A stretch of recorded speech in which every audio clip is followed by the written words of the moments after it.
ಇನ್ನು ಹೊಸ ವರ್ಷದ ಸಂಭ್ರಮ ಹೇಗಿತ್ತು, ಜೊತೆಗೆ ಮದ್ಯ ಸೇಲ್ನಲ್ಲಿ ಅಂದ್ರೆ ಈ ನ್ಯೂ ಇಯರ್ ಸೆಲೆಬ್ರೇಷನ್ ಅಲ್ಲಿ ಮದ್ಯ ಸೇಲ್ನಿಂದ ಸರ್ಕಾರದ ಬೊಕ್ಕಸಕ್ಕೆ ಹರಿದು ಬಂದಂತಹ ಹಣ ಎಷ್ಟು, ಇದಕ್ಕೆ ಸಂಬಂಧಪಟ್ಟಂತೆ ಒಂದು ರಿಪೋರ್ಟ್ ಇದೆ, ನೋಡ್ತಾ ಹೋಗೋಣ. ಹೊಸ ವರ್ಷ ಸರ್ಕಾರಕ್ಕೆ ಭರ್ಜರಿ ಆದಾಯ. ಒಂದೇ ರಾತ್ರಿಗೆ 193 ಕೋಟಿ ರೂಪಾಯಿ ಎಣ್ಣೆ ಸೇಲ್.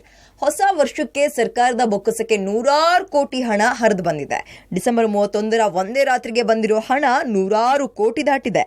ಡಿಸೆಂಬರ್ ತಿಂಗಳಲ್ಲಿ ಇಂಡಿಯನ್ ಮೇಡ್ ಲಿಕ್ಕರ್ 3,07,953 ಪೆಟ್ಟಿಗೆ ಸೇಲ್ ಆಗಿದ್ದು, ಬಿಯರ್ 1,95,500 ಪೆಟ್ಟಿಗೆ ಸೇಲ್ ಆಗಿದ್ದು, ಡಿಸೆಂಬರ್ ಒಂದೇ ತಿಂಗಳು 400 ಕೋಟಿ ಹೆಚ್ಚುವರಿ ಆದಾಯ ಗಳಿಸಿದೆ. ನ್ಯೂ ಇಯರ್ ಜೋಶ್ನಲ್ಲಿ ಅವಾಂತರ.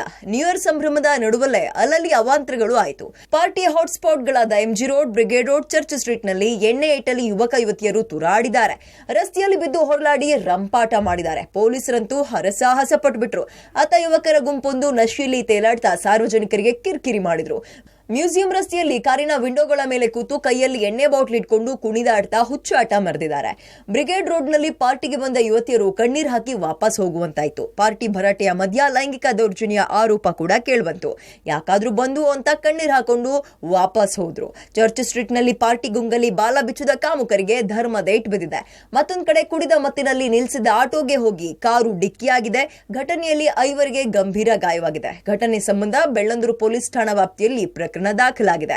ಆತ ಹೊಸ ವರ್ಷದ ಆಚರಣೆಗೆ ಹೊರಗಡೆ ಬಂದಿದ್ದ ಯುವ ಜೋಡಿ ನೆಲಮಂಗಲ ಬೆಂಗಳೂರು ರಾಷ್ಟ್ರೀಯ ಹೆದ್ದಾರಿಯಲ್ಲಿ ಡೆಡ್ಲಿ ಬೈಕ್ ವೀಲಿಂಗ್ ಮಾಡಿದೆ. ನ್ಯೂ ಇಯರ್ ಪಾರ್ಟಿ ವೇಳೆ ಯುವಕರ ಮಧ್ಯ ಮಾರಾಮಾರಿಯಾಗಿದೆ. ಕೋರಮಂಗಲದ ಪಬ್ ಮುಂಭಾಗದಲ್ಲಿ ಕೇರಳ ಮೂಲದ ಎನ್ಸಿಪಿಯೊಬ್ಬರ ಪುತ್ರ ಸ್ಟಾಲಿನ್ ಅನ್ನೋರ ಮೇಲೆ ಹಲ್ಲೆ ಮಾಡಿದ್ದಾರೆ. ಪಾರ್ಟಿ ಮುಗಿಸಿ ಹೊರಬರ್ತಿದ್ದ ಸ್ಟಾಲಿನ್ ಸ್ನೇಹಿತರು ಈ ವೇಳೆ ಯುವತಿಯೊಬ್ಬರಿಗೆ ಕೈ ಟಚ್ ಆಗಿತ್ತು. ಇದೇ ವಿಚಾರಕ್ಕೆ ಯುವತಿ ಕಡೆಯವರು ಸ್ಟಾಲಿನ್ ಸ್ನೇಹಿತರ ಮಧ್ಯ ಕಿರಿಕಾಗಿ ಹೊಡೆದಾಡ್ಕೊಂಡ್ರು. ಕೂಡಲೇ ಸ್ಥಳಕ್ಕೆ ಬಂದ ಪೊಲೀಸರು ಮಧ್ಯ ಪ್ರವೇಶಿಸಿ ಎರಡೂ ಗುಂಪನ್ನ ಕಂಟ್ರೋಲ್ ಮಾಡಿದ್ರು. ಘಟನೆ ಸಂಬಂಧ ಯಾವುದೇ ಪ್ರಕರಣ ದಾಖಲಾಗಿಲ್ಲ. Crime bureau, public TV, Bengaluru.